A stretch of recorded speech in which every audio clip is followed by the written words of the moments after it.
신바람 사연 아파트. 오늘의 사연 시작하겠습니다. 안녕하세요. 이제 결혼 3년 차를 맞는 맞벌이 부부입니다. 결혼은 일단 1억씩 해서 반반 결혼을 하기는 했어요. 하지만 저는 오롯이 제가 모은 돈을 가지고 왔고 남편은 모아놓은 돈이 따로 없었다 보니 시댁에서 그 돈 전부를 해줬기에 엄밀히 따지자면 반반 결혼을 했다고 보기에 약간 애매한 부분도 있습니다. 여태까지는 이 사실이 저희 결혼 생활에 있어서 제 발목을 잡게 만드는 일이 될 거라고는 생각도 못했어요. 남편이 돈을 모아놓지 못한 이유는 취직이 다른 사람들에 비해 늦은 편이기에 그렇습니다. 그리고 제가 사회생활을 남들보다 조금 빨리 시작했다는 이유도 한몫하겠고요. 영화 보는 것 말고는 딱히 취미라고 부를 만한 것도 없던 저였다 보니 돈 모으는 것도 딱히 없었어요. 남편이 취직을 늦게 한 데에도 이유가 있습니다. 처음 연애를 시작했을 때만 해도 저희 둘 다 직장인이었어요. 연애 시작하고 1년 뒤에 남편이 제대로 사람 대우해주는 그런 회사에서 일을 하고 싶다며 다니고 있던 회사를 그만두게 되면서 공백기가 생기게 되었거든요. 남편이 다니고 있던 첫 직장이 문제가 아주 많은 회사였어요. 직원 수도 40명이 넘는 규모가 조금 있는 회사였는데도 불구하고 정말 제대로 된 사람 대접을 해주는 곳이 아니었거든요. 남편이 정식으로 이력서를 내서 취직을 한 건 아니었어요. 원래는 대학교 졸업반 시절에 단기로 아르바이트해서 취직하는 동안 생활비 좀 마련해보겠다고 들어간 회사였는데 어떻게 기회가 되어서 졸업하고도 계속 출근하게 되었던 거죠. 남편 말로는 같이 일하는 직원들하고 합이 잘 맞고 일도 성향에 맞는 데다가 어느 정도 미래도 보이는 곳이라고 생각했었대요. 거기에 사장까지 나서서 이런 식으로는 원래 채용을 잘 안 한다면서 이렇게 열심히 일하는 인재를 놓치면 회사 손해라고 취직하지 말고 여기서 그냥 일을 하라고 설득까지 해왔다는 겁니다.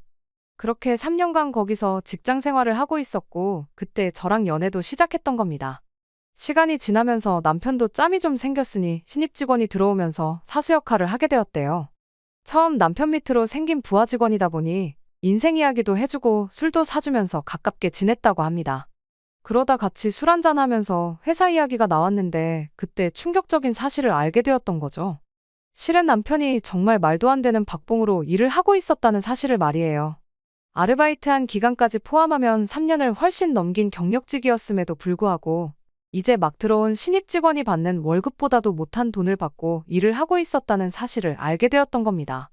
남편이 처음 시작을 아르바이트생으로 했다 보니 그때 당시에 거의 최저시급을 받고 일을 하고 있었는데 사장이 아르바이트생인데도 불구하고 직원만큼 일을 하는 남편을 아주 호구로 봤던 거였죠. 아르바이트 할 때도 저렇게 일을 열심히 하는데 뭐하러 돈을 더 주냐 뭐 그런 생각이었나 보죠. 남편이 아르바이트에서 직원이 되면서 월급을 많이 올려주긴 했는데 많이 올려줬다고 해도 회사에서 뽑는 신입 직원이 받는 돈보다 훨씬 못한 돈을 주기로 했던 거예요. 남편 잘못이 아예 없는 건 아니죠.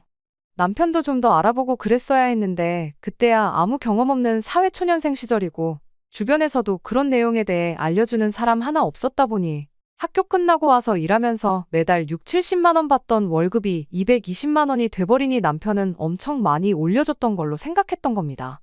해마다 연봉도 5%씩 올려줬다는데 원래 받는 돈이 적은데 올라봐야 얼마나 오른 거겠어요. 아무것도 모르고 3년 동안 뼈 빠지게 일했는데 배신감에 아주 치가 떨렸다고 하네요. 그런데도 아쉬운 소리, 싫은 소리 하나 못하는 남편 성격 때문에 그 사실을 알고도 계속 출근을 했었던 거예요.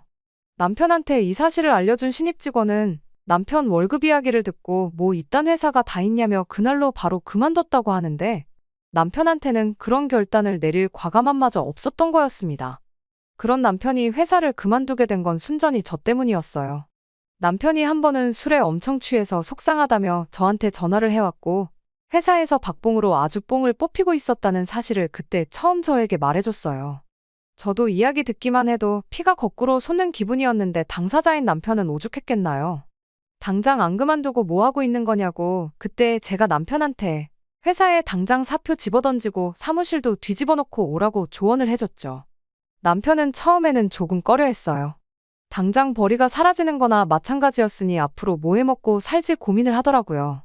아직 30도 안 됐는데 벌써부터 그런 걱정을 하냐고 새 직장 찾을 때까지 백수라고 해서 내가 헤어지자고 안 할 테니 당장 내일 회사부터 그만두라고 한마디 했어요. 제 말에 힘을 얻은 남편은 바로 다음날 회사에 사표를 내던지고 왔죠. 그제서야 거기 사장도 월급을 올려줄 테니 그냥 회사에 남아달라고 남편을 붙잡았다네요. 그동안 헐값에 부려먹은 돈을 다 쳐줘도 모자랄 판에 그 상황에서도 돈을 좀 아껴보겠다고 그 신입 직원이 받는 월급보다 5만 원을 더 주겠다고 나왔대요. 그제서야 남편도 자기가 호구당하고 있던 사실을 깨닫게 되었고 그 길로 뒤도 안 돌아보고 회사를 빠져나왔답니다. 원래는 후임 자리 생길 때까지 인수인계를 위해 다닐 생각이었는데 더는 못 참겠다면서 말이죠. 그때 남편이 조금 답답한 구석이 있다는 걸 알았어요. 사표 집어던지는 와중에도 회사에 인원이 비는 걸 걱정해서 몇 달 더 다닐 생각을 했다는 게 말이죠. 아무튼 결과적으로는 바로 때려쳤기 때문에 그걸 가지고 뭐라고 하지는 않았습니다. 남편이 새로 직장을 구한 건 그 회사를 그만두고 1년 반이 더 지나서였습니다. 그래도 새로 들어간 직장에서 경력 인정도 받고 해서 곧바로 대리직함 달고 출근할 수 있었어요. 남편이 심약하긴 하지만 실력이 없는 사람은 아니었거든요. 남편은 남편 나름대로 자기가 돈 한 푼 못 벌어오는 와중에 떠나지 않고 곁을 지키던 제가 자기를 뒷바라지 해줬던 거라고 생각을 했었나 봐요. 그리고 어쨌든 제 덕분에 악독한 회사에 한 방 먹여주고 나온 꼴이 되었으니 저랑 결혼해서 제 말만 듣고 살면 손해보는 일은 없겠구나 하는 생각도 들었다더라고요. 새 직장에 들어가고 나서 얼마 지나지 않아서 저한테는 평생 갚아도 모자랄 신세를 졌다며 자기랑 결혼해주면 그 은혜를 평생에 걸쳐서 갚아주겠다고 저에게 청혼을 해왔죠. 그리고 그렇게 저는 남편과 결혼을 하게 되었습니다. 연애하는 동안은 아무 문제가 없었거든요. 아쉬운 소리 못하고 조금 답답하고 못 믿어온 구석이 있다는 건 알고 있었지만 바꿔 말하면 웬만한 거 다 저한테 맞춰주는 착한 사람이었으니 적어도 결혼하면 어이없는 걸로 싸울 일은 없겠구나 싶었어요. 남편이 모아놓은 돈은 없었을지언정 시댁에서 똑같이 1억을 해주겠다고 했으니 결혼자금 문제도 딱히 따지고 들 게 없었죠. 그렇게 제 1억, 시댁돈 1억으로 반반 결혼을 하게 되었습니다. 그 돈으로 빌라 전세 하나 구해 신혼살림 차리고 맞벌이 결혼 생활을 시작했습니다. 연애를 꽤나 길게 한 편이라서 남편에 대해서는 어느 정도 많이 알고 있다고 생각했는데 결혼하고 나니 모르는 것 투성이었어요. 요즘이 옛날처럼 결혼하기 전에 어디 가서 신부 수업 미리 받고 그러지는 않잖아요? 제가 혼자 살면서 기본적인 살림들은 손에 익은 상황이긴 했지만 그렇다고 해서 능숙한 편은 아니었어요. 그래도 평생을 부모님 집에서 살아온 남편보다야 제가 훨씬 더 잘했죠. 맞벌이에는 맞살림 하는 게 당연하다고들 하지만 혼자서 겨우 라면 정도 끓여 먹는 게 할 줄 아는 집안일에 전부인 남편에게 뭐 하나 제대로 맡길 만한 상황은 아니었습니다. 그래서 제가 주도적으로 집안일을 하게 되었죠.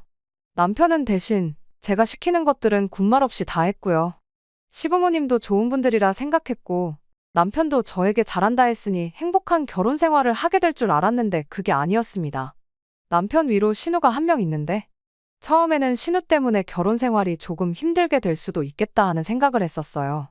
팔이 안으로 굽어서 그런 건지 이유는 모르겠지만 신우는 제가 남편보다 한참 모자라다는 생각을 하는 듯 보였고 대놓고 저를 못살게 굴지는 않았지만 탐탁치 않아 한다는 티를 그렇게 내고 다녔거든요. 저희가 결혼식 올리고 나서 얼마 지나지 않아 집들이를 했어요. 시부모님의 신우네 이렇게만 불렀고 식사 끝나고 커피랑 차 한 잔씩 마시면서 이런저런 이야기를 하다가 시어머니가 우리 온다고 집 청소해놓고 음식해놓고 아주 그러느라 고생했겠다고 저한테 한마디 해주셨어요. 그 말에 남편도 나서서 많이 도와줬다고 힘쓰는 건 남편이 다 도와줘서 별로 힘들지 않았다고 대답했는데 신우가 괜히 트집 잡으면서 한마디 하더라고요. 그깟 집안일, 뭐 얼마나 대단한 거 한다고 기어이 남편을 부려먹는다고요. 그 자리에 심해부도 있었는데 자기 얼굴에 침 뱉는 격이라는 걸 몰랐나 봐요.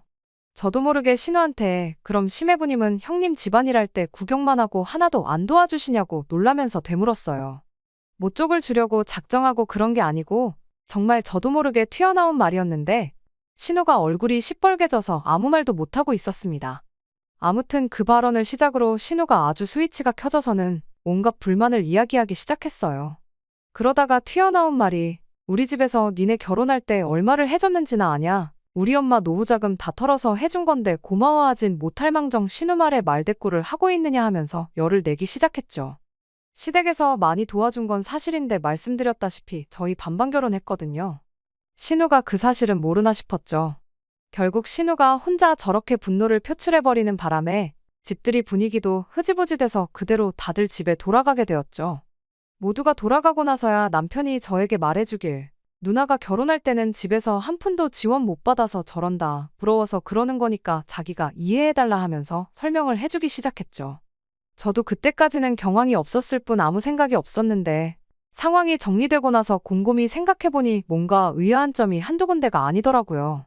일단 결혼지원금 받을 때 그게 시부모님 노후자금이라는 이야기는 그때 당시 아무도 저한테 이야기해준 적 없는 모르는 사실이었어요. 시부모님이 결혼을 일찍 하셔서 아직도 나이가 많은 편이 아니세요. 저희 결혼했을 때만 해도 아버님이 60대 초반이고 어머님이 50대 후반이셨죠. 시어머니는 평생을 전업주부로 살아오긴 했지만 시아버지가 경제활동을 계속 하고 계시던 상황이기도 했고 저희 앞에서 이따금씩 은퇴 이야기도 꺼내고 하셨던 적도 있었기에 저는 당연히 노후 준비가 다 되어 있다고 생각했었습니다.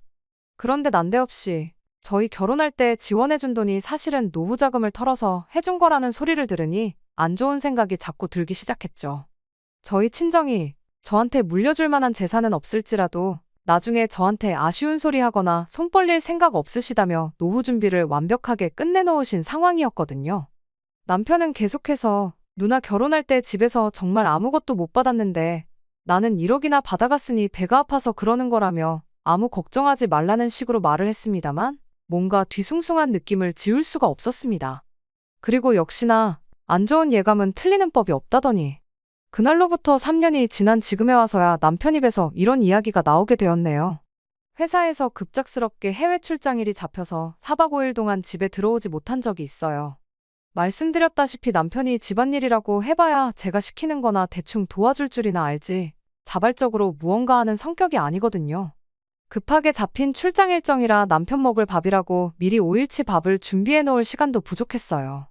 제가 미리 밥을 준비해 놓는다고 한들 당장 하루 이틀치 말고는 나머지는 얼려놓아야 했을 텐데 남편 성격에 데워 먹는 게 귀찮다고 손도 대지 않을 게 뻔했거든요. 길게 집을 비우는 게 처음이었다 보니 차라리 남편한테 시댁에 가 있으라고 했어요. 괜히 배달 음식만 주구장창 사 먹거나 라면이나 끓여 먹을 게 뻔해 보여서 그렇게 한 거였죠. 시어머니한테는 따로 연락드려서 20만 원 보내드렸고 저 가 있는 동안 오랜만에 아들하고 오붓한 시간 보내시라고도 말씀도 잘 드리고 그렇게 출장을 떠나게 되었습니다. 그리고 출장 다녀왔더니 남편은 저한테 잘 다녀왔냐느니 고생했다느니 하는 말은 한마디 없었고 은근슬쩍 계속 시부모님 이야기를 꺼내기 시작했습니다. 아버지 등이 평소보다 더 굽어 보인다느니 어쩐다느니 어머님 눈이 안 좋아지셨는지 소금이랑 설탕도 구분을 못하셔서 하루는 설탕국을 먹었다느니 하면서 말이죠. 그러면서 자기가 집안의 장남으로서 부모님이 너무 걱정이 돼서 두고 볼 수가 없다는 식으로 혼자서 쉬지도 않고 계속 중얼거리더라고요. 혼잣말 하는 것처럼 중얼거렸지만 집에 남편하고 저 둘밖에 없는데 누가 봐도 저 들으라고 하는 소리였어요. 듣다 못한 제가 나한테 무슨 이야기가 하고 싶어서 그렇게 혼잣말을 중얼거리느냐고 단도직입적으로 물어봤죠. 그랬더니 그제서야 본론을 꺼내기 시작했어요. 안 그래도 자기가 시댁에서 며칠 지내기로 했다고 하루는 누나랑 매형도 같이 와서 저녁 식사를 했답니다. 그리고 그때 신우가 이제 부모님도 연세가 연세인데 언제부터 모시는 게 좋을런지 그런 이야기를 꺼냈다고 하더라고요. 시아버지가 은퇴를 앞두고 계시긴 했지만 두 분 다 아직 정정하셨거든요. 물론 노후 준비가 완벽하게 되어 있다면야 그때 은퇴해서 편하게 노후 즐기는 것만큼 좋은 게 또 없겠다만 그건 상황에 따라 다른 거잖아요. 심지어 저희 친정부모님도 노후 준비 완벽하게 끝내놓은 상황이었지만 아직도 사람 일 어떻게 될지 모른다며 두 분 다 아직도 경제활동을 하고 계세요. 평생 사무실에서 펜만 굴리시던 친정아버지도 정년퇴직 후에 놀고만 있을 수 없다며 아는 분 가게 나가서 청소도 도와주고 굳은 일 마다하지 않고 그러면서 생활비를 벌고 계시거든요. 예전이야 환갑이었지. 요즘 100세 시대라는데 아직 두 분 다 정정하시고 일할 거리 찾는다면 얼마든지 찾을 수 있을 텐데 왜 벌써부터 합가 이야기를 꺼내느냐고 남편한테 대놓고 물어봤어요. 그랬더니 남편이 저보고 왜 이렇게 공감 능력이 떨어지냐며 혼자 열을 내더라고요. 아직 합가하자고 말을 꺼낸 것도 아닌데 뭐 그렇게 예민하게 구냐며 눈치를 주기 시작했습니다. 그러면서 저한테 한다는 소리가 시부모님이 우리 집에서 같이 살게 되면 그만큼 이득 보는 게 많은 거 모르냐고 따지더라고요. 이득은 무슨 이득이냐고 했더니 어머님이 같이 살게 되면 나중에 우리 아이 태어나면 애도 대신 봐주실 거 아니겠냐고 그것만 해도 제 월급에 애 봐주는 사람 구하는 것까지 생각하면 달에 500만 원은 이득을 보는 거랍니다. 그것뿐이겠냐며 어머님이 살림도 대신 다 해주실 거 아니겠냐며 그것도 한번 계산을 해보라는 거예요. 하루에 하는 집안일을 2시간씩만 잡아도 우리 시급으로 계산하면 그것도 달에 200만 원은 좋게 될 거라면서 말이죠. 그리고 어차피 내가 집안의 유일한 아들이니 나중에 가면 부모님 모시고 살게 될 게 당연한 건데 당장 내일부터 모시나 나중에 가서 모시나 달라질 게 뭐가 있냐고 하더군요. 마치 저한테 선택권이라고는 없다는 듯이 딱 잘라서 말을 하더라고요. 평소에 언변이 그렇게 좋은 사람이 아닌데 입에 모터가 달린 것 마냥 따다다 쏘아대는 걸 보니 누가 보면 미리 연습이라도 한 줄 알겠다 싶더라고요. 그래서 남편한테 나는 시부모님 모시고 살 생각은 추호도 없다 말하고 남편이 주장하는 합가를 해야 하는 이유에 대해서 하나씩 조목조목 반박해줬습니다. 당신 말 맞다나 시어머니가 살림해주고 나중에 아이 태어나고 애 봐주시고 그러는 거 생각해보면 분명히 도움이 되는 건 맞는 말이다만 앞뒤가 맞지 않는 거 아니냐고요. 시부모님 모시고 살고 싶다는 이유가 여태껏 고생하신 부모님 이제 좀 편하게 해드리고 싶어서 그런 거 아니냐고요. 그런데 집안일 전체를 어머님한테 떠맡기는 것도 모자라 황혼 육아까지 시키려는 거냐고요. 굳이 모시고 살지 않아도 어머님은 어머님대로 지금 시댁에서 집안일 혼자서 하고 계시는 거 아니냐고. 그런데 육아까지 떠넘겨버리면 어머님은 오히려 2배로 더 힘들어지는 거 아니냐고 물었죠. 역시나 남편은 그 부분은 생각을 못한 건지 쩔쩔매면서 횡설수설 하더라고요. 그러면 퇴근하고 와서 우리가 하면 되는 거 아니냐는 어이없는 대답을 하더라고요. 그럼 애초에 당신이 주장하는 시부모님 모시고 살았을 때 우리한테 이로운 경제적 이득이 하나도 없는 거 아니냐고 되물었죠. 어떻게 대답해야 할지 몰라 얼굴이 시뻘개져서 있는 남편한테 그리고 아들이라서 부모님 모시고 사는 게 당연하다고 했는데 그거야 당신한테나 당연한 거지. 나한테는 당연한 게 아니지 않냐. 결혼 전부터 서로 합의가 된 것도 아니고 이제 와서 왜 갑자기 부모님을 모시자는 건지 도무지 이해할 수가 없다고 했어요.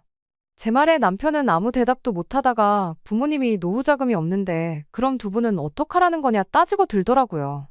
그제서야 왜 합가 이야기를 난데없이 꺼냈는지 이유를 알게 되었죠. 그런 이유 때문에 시부모님을 모시고 살아야 되는 거라면 나는 더더욱이 그렇게 하지 않겠다고 대답했습니다. 할 말이 없어진 남편은 화를 내면서 그럼 나랑 결혼은 왜 했냐고 성질을 부리네요. 언제부터 이렇게 자기 주장 내세우며 고집 부리는 사람이었는지 연애 3년에 결혼 3년 가장 가까이서 지켜봐왔던 그 사람이 맞나 싶어요. 제 말만 들으면 앞으로 손해보고 살 일은 없겠다며 결혼하자고 해놓고서는 왜 가만히 있는 저를 시부모님 노후 따위는 신경도 안 쓰는 그런 나쁜 며느리를 만드는지 싶네요. 정말이지 결혼지원금 한번 잘못 받았다가 졸지에 팔자에도 없던 시집살이를 하게 생겨서 정말 답답합니다. 어떻게 딱 잘라 말해야 남편도 고집 그만 부리고 포기할런지 뭐 좋은 방법이 없을까요? 정말이지 여러 가지 생각에 잠기게 만드는 하루입니다. 후기입니다. 좀 더 빨리 후기를 보내드리고 싶었는데 경황이 없어서 이렇게 모든 일 마무리 짓고 나서야 이렇게 후기를 보내드리게 되었습니다. 결론부터 말씀드리자면 남편과는 이혼하고 각자 갈 길 가기로 했어요. 아들이면 부모님 모시는 거 당연한 거라 했으니 아마 남편은 소원대로 시부모님 모시고 살게 되겠죠.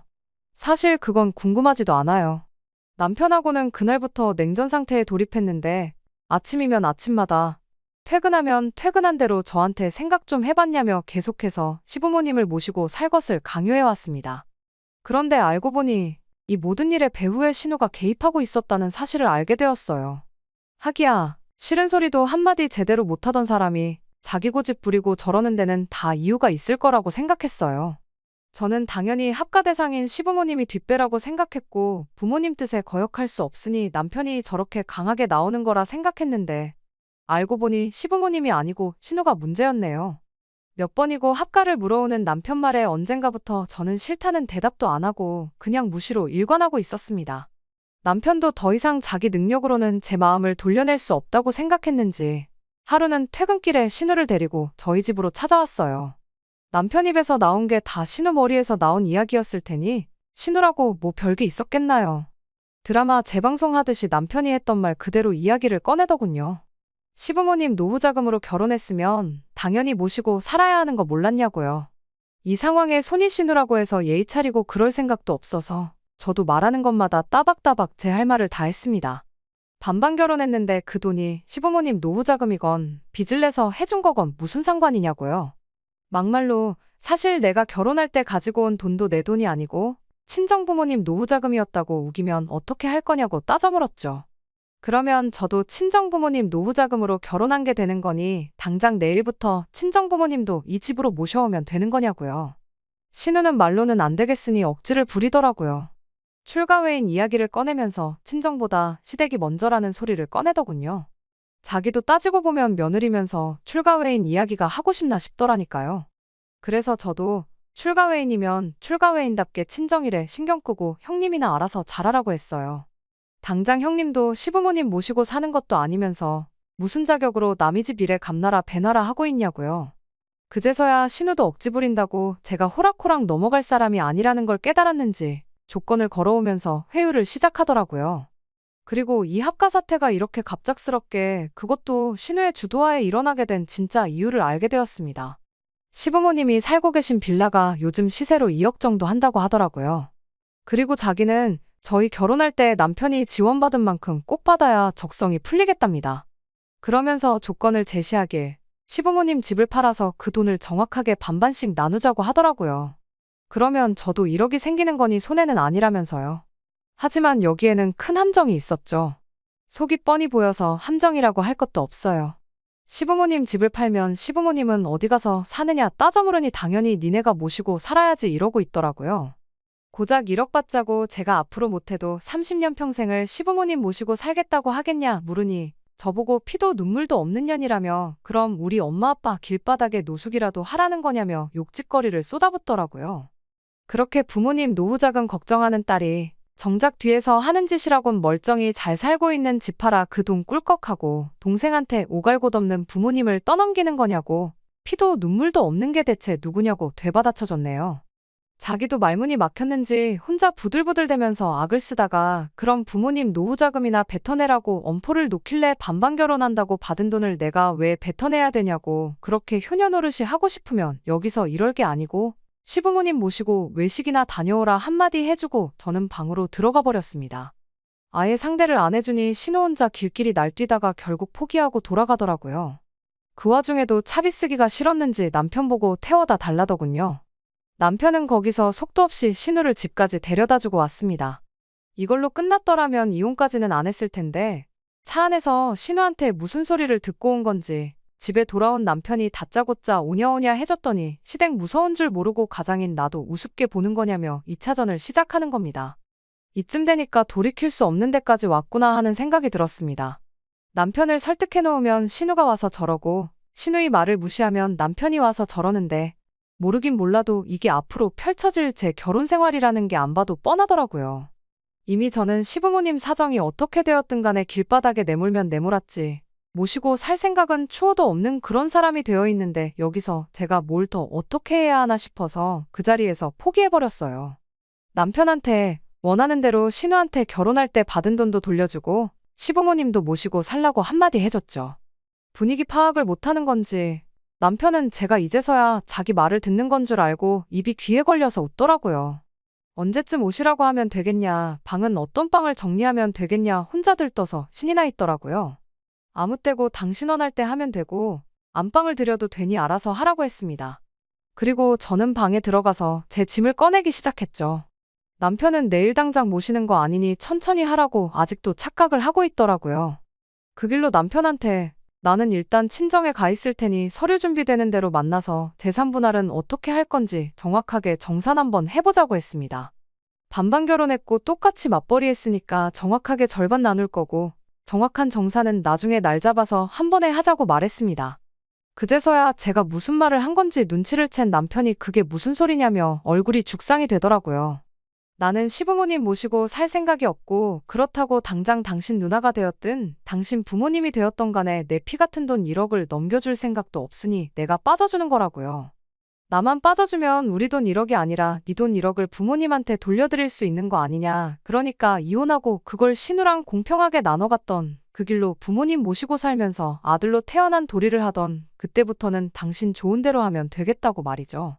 남편이 아연실색을 하면서 이혼 말고 다른 방법이 있을 거라며 그제서야 같이 머리를 맞대고 좋은 방법이 있는지 한번 고민 좀 해보자고 하는 겁니다. 그래서 어디 한번 지금 이 상황에 이혼보다 더 좋은 방법이 있는지 지금 당장 말해보라 그랬어요. 시간 넉넉히 줄 테니까 천천히 생각해보라고 말이죠. 신우랑 한통속이라 저러는 거지. 남편도 합가를 하던가 생돈을 날려야 하는 말도 안 되는 양자택일을 강요받고 있다는 사실을 알고는 있던 건지 아무 말도 못 하더라고요. 결국 좋은 방법이라고 내놓은 아이디어가 어차피 우리 맞벌이 하고 있고 아이도 없으니 경제적으로 어려울 게 없지 않냐면서 앞으로 매달 100만 원씩 신우한테 보내주잡니다. 그러면 4년이면 5천만 원이지 않냐고. 그렇게 하면 시부모님도 모실 필요 없고 따지고 보면 누나도 똑같이 5천씩 받은 꼴이 되는 거니 더 아무 말 없지 않겠냐면서요. 당신 지금 누나한테 돈을 주고 싶은 거냐? 시부모님 모시고 싶다고 한 거 아니었냐고 반문했더니 아무 대답도 못하고 멍하니 저만 쳐다보고 있길래 그냥 그 길로 짐 싸서 친정으로 향했습니다. 다음 날이 돼서 남편도 아니고 신우도 아닌 시어머니한테 전화가 왔어요. 모르는 척 하는 건지 진짜 모르는 건지는 모르겠지만 이 상황이 시부모님과 상의가 되었던 게 아니라는 걸 알게 되었습니다. 하기야 남편하고 신우가 말하는 꼴을 보니 시부모님 모시고 사는 게 문제가 아니라 돈이 문제였던 거였으니 그럴 만도 하겠다 예상은 하고 있었죠. 시어머니는 저한테 사과를 먼저 해왔어요. 그리고 두 번 다시 신우가 저희 앞에서 합가나 돈 이야기 꺼내지 못하게 단도리를 하겠다고 하셨죠. 원래부터 남편이 지 누나 말에는 꼼짝을 못했었다는 이야기를 해주시더라고요. 그제서야 어디 가서 싫은 소리 못하고 결정도 잘 못 내리는 남편 성격이 신우 때문에 그렇게 되었다는 걸 알았네요. 저는 조금만 더 생각을 해봐야겠다 대답했고 전화를 끊었습니다. 단순한 부부싸움이었다면 시어머니 때문에라도 그냥 넘어갔겠지만 남편에 대한 신뢰가 바닥인 상황에서 남편이 신우한테 원래부터 꼼짝도 못한다는 사실을 알게 되었으니 더더욱이 이혼의 확신이 생기기 시작했어요. 그날로부터 이틀이 지나서 저는 이혼을 해야겠다고 결심을 했습니다. 더 길게 끌어봤자 결과는 똑같겠다 싶어서 그 길로 바로 서류 작성하고 집에 가서 남편한테 이혼하자고 했어요.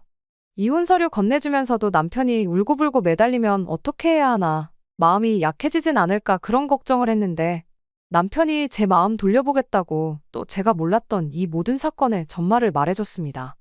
신우가 결혼하자마자도 아니고 3년 만에 이렇게 나온 이유가 따로 있었더라고요. 신우가 남편 몰래 빚내서 주식을 시작했다가 원금 대부분 날려먹고 급하게 돈이 필요한 상황이었다고. 그런데 그냥 그 돈을 해주자니 거절당할 것 같아서 일을 이렇게 크게 만들었던 거라네요. 그거 걸리면 누나가 이혼당할 것 같다고 울고불고 부탁을 해오는데 자기도 안 되는 거 알지만 누나 도와주고 싶어서 그랬던 거랍니다. 하지만 이젠 당장 누나가 이혼을 당하던 말던 손절해버리고 우리 미래만 위해서 살겠다고 말해오는데 긴 말할 것 없고 빨리 이혼 서류에 도장이나 찍어달라고 했습니다. 질질 끌면 나도 소송으로 갈 수밖에 없으니 마무리라도 깔끔하게 하자고요. 이혼을 하는 과정에 있어서 시부모님은 당신들이 돈이 없어서 그런 거라며 계속 저한테 미안하다고 사과를 해왔지만 정작 이 사건의 원흉인 신우는 저한테 전화는커녕 문자도 한 통 보내지 않았어요. 남편과 이혼 서류 제출하고 나오는데도 숙려기간 동안 잘 좀 생각해달라는데 그런 거 생각할 겨를도 없이 속이 너무 후련하더군요. 결혼하면 제 말만 듣고 살아도 손해보는 게 없겠다더니 결국 누나 말 듣다가 자기 인생이 저렇게 망가졌는데 남편도 제정신이면 재산 분할한 돈으로 신우 빚 갚아주고 그러진 않겠죠. 이제 이혼해서 각자의 길을 가기로 했으니 아무쪼록 정신 차리고 살았으면 싶은 따름입니다. 다 끝난 줄 알았는데 이렇게 또 후기를 남기는 날이 올 줄은 몰랐네요. 이혼 한마당에 남편이며 그 식구들과 두 번 다시 얽힐 일은 없을 줄 알았는데 신우가 몸소 전화까지 해줘서 근황을 알려준 덕분에 이렇게 마지막 후기를 남깁니다. 다짜고짜 신우한테 전화가 와서는 너 때문에 내 인생 망했다며 욕짓거리를 하더라고요. 남편하고 이혼하면서 남편은 물론이고 시부모님까지 신우아 등을 돌렸나 봐요. 일단 노후자금이라고 했으니 남편이 재산분할 받은 돈 중 결혼자금으로 받아온 돈을 신우가 아니라 시부모님한테 돌려드렸답니다.